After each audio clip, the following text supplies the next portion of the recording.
artists for maintaining a very upbeat spirit this past weekend. It was fantastic. I had the pleasure of stopping in about a half dozen of the sites from the library where we had the women's exhibition, to this August building where we had the Latino exhibition. I stopped over at 4th and Brunswick. In fact, I had a number of the artists get in my RV, the Reform vehicle, and we traveled over to 111 First Street and had a great time. In fact, we spent till about 3, 4 in the morning with them.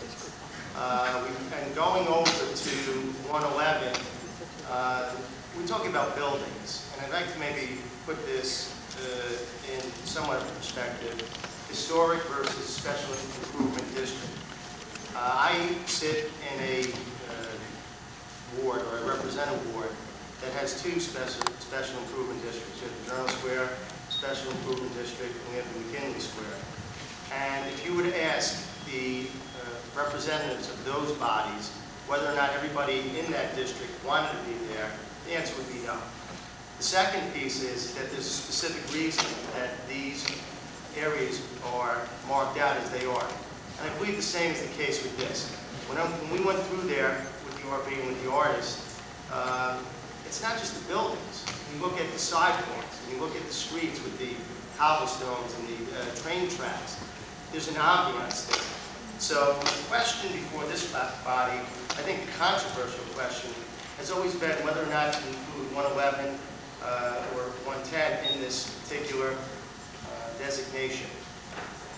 I think that answer became quite clear this weekend, in that the spirit of negotiation in which we voted to table this until this time was to give our acting mayor / council president the time to enter or continue along the dialogue to see if any good faith could be achieved.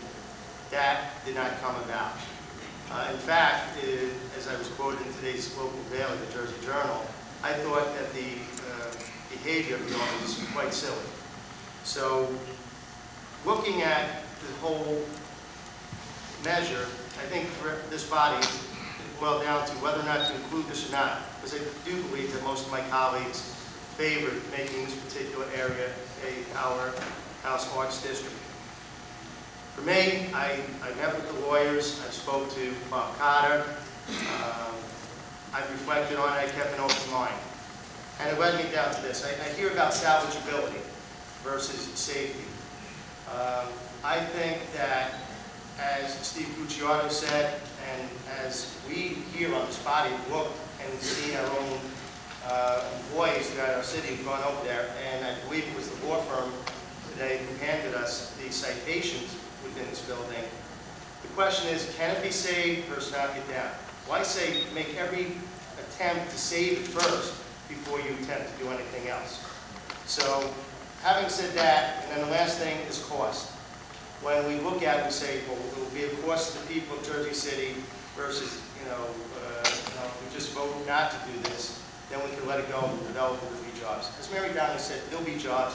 Jersey City is a hot market, and we're going to continue to be so. The real cost is our identity. When we have Bob Cotter,